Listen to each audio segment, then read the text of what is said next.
Listening Library presents Spin the Dawn, The Blood of Stars, Book 1, by Elizabeth Lim. Read for you by Kim I. Guest. Ask me to spin the finest yarn or thread, and I can do it faster than any man, even with my eyes closed. Yet ask me to tell a lie, and I will stumble and falter to think of one. I have never had a talent for spinning tales. My brother Keaton knows this better than anyone, even though his brows rise once or twice as I tell him everything, of the 3 impossible tasks I was given, of the demon and ghosts I encountered on my journey, and of the enchantment that surrounded our emperor. My brother believes me. Baba, my father, does not. He sees through the shadows I hide behind, that beyond the smile I give Keaton, my eyes are red and raw. They are swollen from crying for hours, days even. What he cannot see is that in spite of the tears drying on my cheeks, my heart is hard. I dread reaching the end of my story, for it is full of knots that I haven't had the courage to cut free. Distant drums pound. They draw closer with every second, a stirring reminder of the little time I have left to make my choice. If I go back, I leave behind who I am. I will never see my family again, never see my face in the mirror again, never hear my name called again. But I would give up the sun and moon and stars if it meant saving him, the boy with no name, and yet 1,000 names. The boy whose hands are stained with the blood of stars. The boy I love. Part 1. The Trial. Chapter 1. I had 3 brothers once. Finlay was the oldest, the brave one. Nothing frightened him, not spiders or needles or a flogging from Baba's cane. He was the quickest of us 4 children, fast enough to catch a fly with only his thumb and a thimble. But along with his dauntlessness came a craving for adventure. He despised having to work in our shop, having to spend the sun's precious light sewing dresses and mending shirts.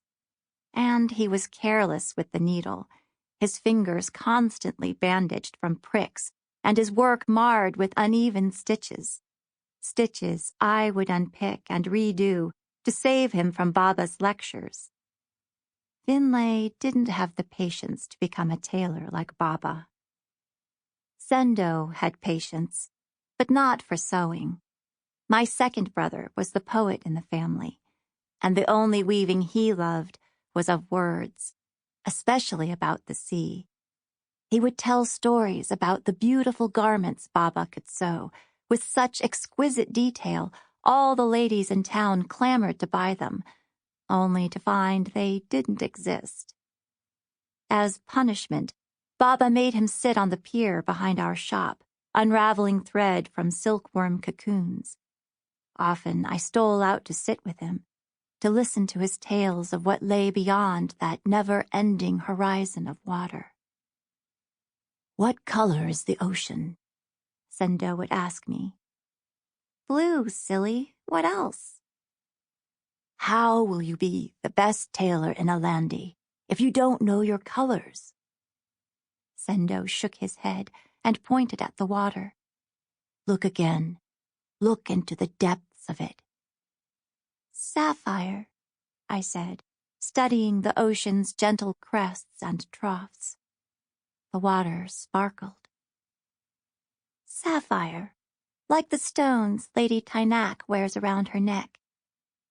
But there's a hint of green, jade green, and the foam curls up like pearls."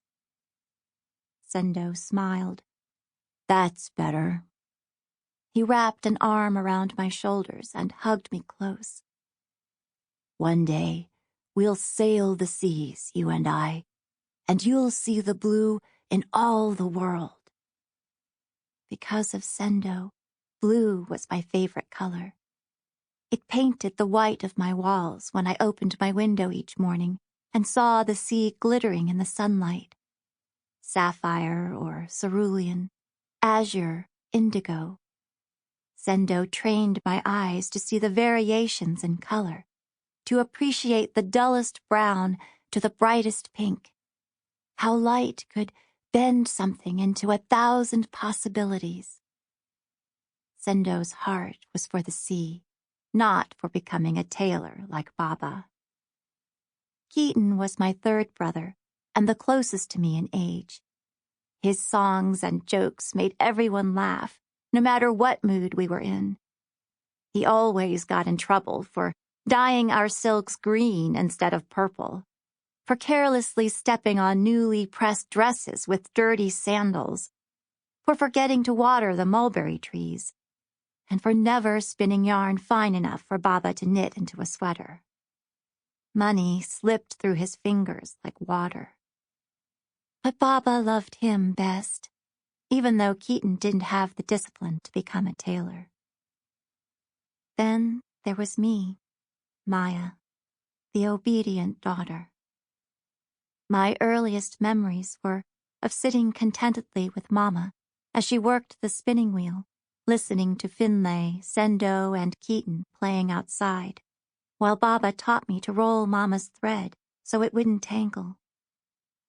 My heart was for becoming a tailor. I learned to thread needles before I could walk, to make a line of perfect stitches before I could talk. I loved my needlework and was happy learning Baba's trade instead of going out with my brothers. Besides, when Finlay taught me to spar and shoot arrows, I always missed the target. Even though I soaked up Sendo's fairy tales and ghost stories, I could never tell one of my own.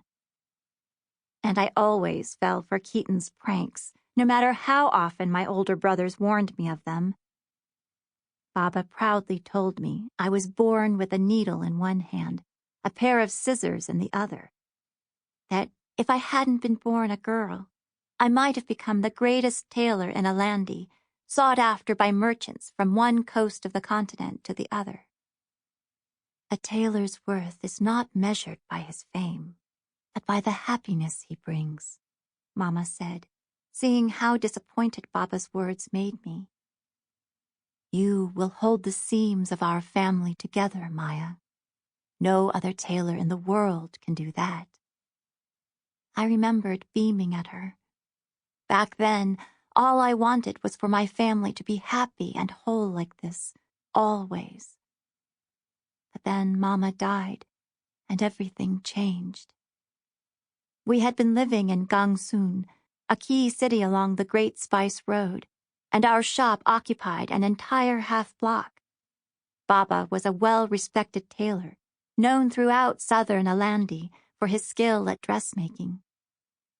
But ill times fell upon us, my mother's death opening the first crack in Baba's strong will. He began to drink heavily, a way to drown his sorrows, he said. That didn't last long. In his grief, Baba's health deteriorated until he was unable to stomach any sort of spirits. He returned to his work at the shop, but he was never quite the same. Customers noticed the decline in quality of Baba's sewing and mentioned it to my brothers. Finlay and Sendo never told him. They didn't have the heart. But a few years before the 5 Winters' War, when I was 10, Finlay convinced Baba to leave Gangsun and move into a shophouse in Port Camelon, a small coastal town along the fringes of the road. The fresh sea air would be good for Baba, he insisted. Our new home occupied the corner of Yenemer and Tongsa streets, across from a shop that made hand-pulled noodles so long you could get full on just one, and a bakery that sold the best steamed buns and milk bread in the world.